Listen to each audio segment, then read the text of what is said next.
আমার বোনের জীবন ফেরত চাই।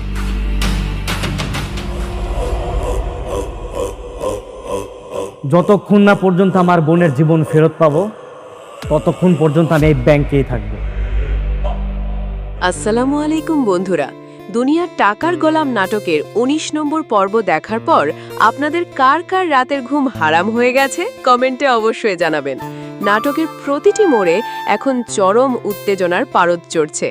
একদিকে শেহজাদের হারিয়ে যাওয়া অতীত ফিরে আসার পর পুরো পরিবারে নেমে এসেছে এক বিরাট ঝড়, আর অন্যদিকে ব্যাংকের খামখেয়ালিপনায় এক অসহায় বোনের মর্মান্তিক আত্মহত্যার ঘটনা পুরো গল্পটাকে একেবারে উল্টে দিয়েছে। আজকের ভিডিওতে আমরা ১৯ নম্বর পর্বের এই মারাত্মক সব দিক নিয়ে কথা বলবো এবং আগামী ২০ নম্বর পর্বে কি হতে চলেছে তার একটা স্পেশাল আপডেট দেব। তাই ভিডিওটি ১ সেকেন্ডের জন্যও স্কিপ না করে শেষ পর্যন্ত দেখতে থাকুন। বন্ধুরা, ১৯ নম্বর পর্বের শুরুতেই আমরা দেখি এক অভাবনীয় দৃশ্য। শেহজাদের স্মৃতিশক্তি ফিরে এসেছে ঠিকই, কিন্তু বিগত কয় মাস সে যে গোলাম পরিচয়ে দিন কাটিয়েছিল তার একটা কণাও তার মনে নেই।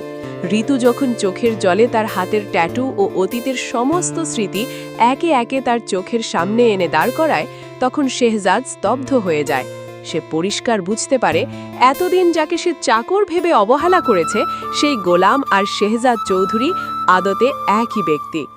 তবে এর চেয়েও অনেক বড় এবং বুক কাঁপানো ধাক্কা আসে ঠিক তার পরেই।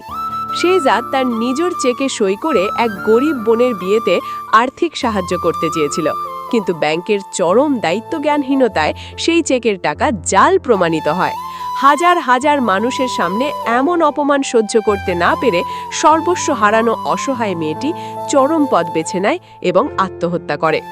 বোনের এমন করুণ মৃত্যুর খবর পাওয়া মাত্রই শেহজাদের ভেতরের শান্ত রূপটা চিরতরে হারিয়ে যায়। সে এক রাশ ক্ষোভ নিয়ে সোজা গিয়ে হাজির হয় ব্যাংকে। ব্যাংকের ম্যানেজার যখন নিজের অপরাধ ঢাকতে উল্টো গরিব মানুষদের মূর্খ বলে অপমান করতে শুরু করে, তখন শেহজাদের রাগ দাবানলের মতো ছড়িয়ে পড়ে। ব্যাংকের ভেতর সে যা শুরু করে তা হলো তার সেই চিরচেনা ভয়ঙ্কর তাণ্ডব।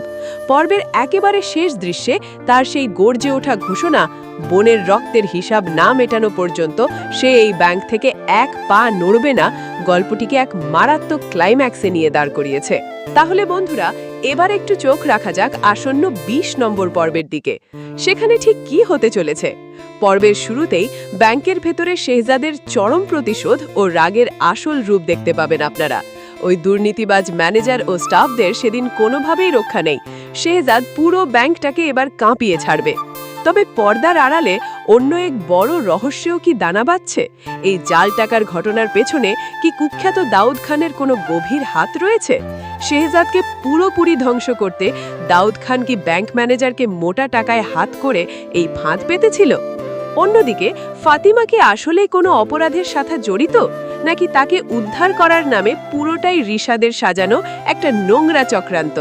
ফাতিমা হয়তো না জেনেই এই জটিল জালে ফেসে গেছে, আর রিশাদ নিজের ফায়দা লুটতে আড়ালে থেকে সবকিছু নিয়ন্ত্রণ করছে।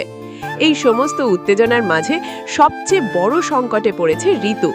শেহজাদ এই ব্যাংক কাণ্ড মিটিয়ে যখন বাড়ি ফিরবে, তখন কি সে ঋতুকে তার স্ত্রীর অধিকার দেবে, নাকি তার পুরো মনোযোগ চলে যাবে ফাতিমার দিকে? একই সাথে রিশাদ ও ফাতিমার সব মিথ্যা মুখোশকে এবার চিরতরে খুলে যাবে।